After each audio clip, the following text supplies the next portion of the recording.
அனைவருக்கும் வணக்கம். சற்று முன்பு தமிழக அரசு இன்று வெளியிட்டுள்ள 17 முக்கியமான அறிவிப்புகள் என்னென்ன என்பதை பற்றி தான் நம்ம இந்த வீடியோவில் டீட்டெயிலாக பார்க்க போகிறோம். ஸோ முடிந்த அளவுக்கு இந்த வீடியோவை ஸ்கிப் பண்ணாமல் முழுமையாக பாருங்கள். இந்த வீடியோக்குள்ளே போகிறதுக்கு முன்னாடி இந்த வீடியோக்கு ஒரு லைக் பட்டனை ப்ரெஸ் பண்ணிடுங்க. நீங்கள் இது வரைக்கும் அந்த சேனலை சப்ஸ்கிரைப் பண்ணாமல் இருந்தீங்கன்னா மறக்காமல் சப்ஸ்கிரைப் பண்ணிக்கோங்க. கூடவே அந்த பெல் சிம்லையும் மறக்காமல் கிளிக் பண்ணிக்கோங்க. சரி, வாங்க இப்போ நாம் வீடியோக்குள்ளே போகலாம். முதல் அறிவிப்பு: நெல் மற்றும் கரும்புக்கான மாநில அரசின் ஊக்கத்தொகையை 110 கீழ் முதலமைச்சரான விஜய் அறிவித்துள்ளார்.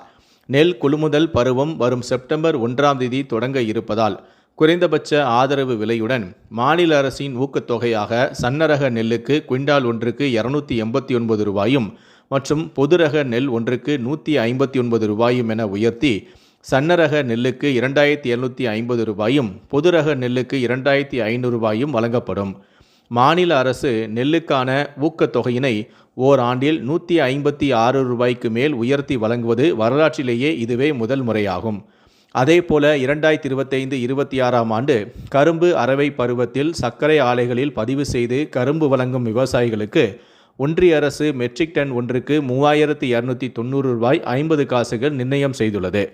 அதற்கு மேல் தமிழ்நாடு அரசால் சிறப்பு ஊக்கத்தொகையாக டன் ஒன்றுக்கு 709 ரூபாய் 50 காசு ரூபாயாக வழங்கப்படும். இதன் மூலம் விவசாயிகளுக்கு டன் ஒன்றுக்கு 4000 ரூபாய் கரும்பு விலையாக கிடைக்கப்பெறும். கடந்த 5 ஆண்டுகளில் கரும்பிற்கான சிறப்பு ஊக்கத்தொகை 156 ரூபாய் மட்டுமே உயர்த்தி வழங்கப்பட்ட நிலையில் தற்போது முதல் ஆண்டிலேயே 360 ரூபாய் 50 காசுகள் உயர்த்தப்பட்டுள்ளது.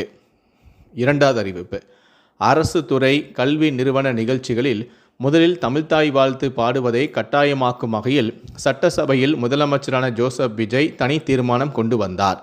அனைத்து அரசு நிகழ்ச்சிகளிலும் முதலில் தமிழ்த்தாய் வாழ்த்து பாடுவது தொடர்பாக தனி தீர்மானமும் செய்யப்பட்டது. தமிழ் வெறும் மொழி மட்டுமல்ல, அது நமது உயிர் என்றும் உணர்வு என்றும் அவர் கூறியுள்ளார். மூன்றாவது அறிவிப்பு: பொறியியல் பொது கலந்தாய்விற்கு இதுவரை விண்ணப்பிக்காத மாணவர்கள் ஆகஸ்ட் 17ஆம் தேதி முதல் ஆகஸ்ட் 31ஆம் தேதி வரை விண்ணப்பிக்கலாம்.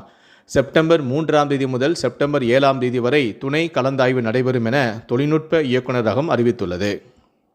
நான்காவது அறிவிப்பு: வீட்டு உபயோக எல்பிஜி சிலிண்டர் மானிய விலையில் தொடர்ந்து கிடைக்க வரும் அக்டோபர் 15ஆம் தேதிக்குள் KYC செய்வது கட்டாயம் என எண்ணெய் நிறுவனங்கள் அறிவித்துள்ளது. எரிவாயு இணைப்புதாரர் நேரில் சென்று நுகர்வோர் புத்தகம் மற்றும் அடையாள ஆவணங்களுடன் இதனை பூர்த்தி செய்ய வேண்டும் எனவும், தவறும் பட்சத்தில் KYC செய்யும் வரை மானிய விலை சிலிண்டர்கள் கிடைக்காது என்றும் எண்ணெய் நிறுவனங்கள் எச்சரிக்கை விடுத்துள்ளன. ஐந்தாவது அறிவிப்பு: தமிழகத்தில் போதைப்பொருள் தடுப்பு நடவடிக்கைக்காக 264 கோடி ரூபாய் நிதி ஒதுக்கீடு செய்து அரசாணை வெளியிடப்பட்டுள்ளது.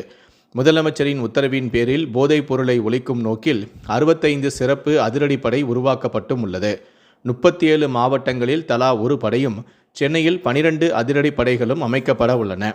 ஆவடி, தாம்பரம், சேலம், கோவை, திருப்பூர், திருச்சி, மதுரை மற்றும் நெல்லை ஆகிய முக்கிய மாநகரங்களில் தலா 2 படைகள் வீதம் உருவாக்கப்பட உள்ளதாக அந்த அறிவிப்பில் தெரிவிக்கப்பட்டுள்ளது.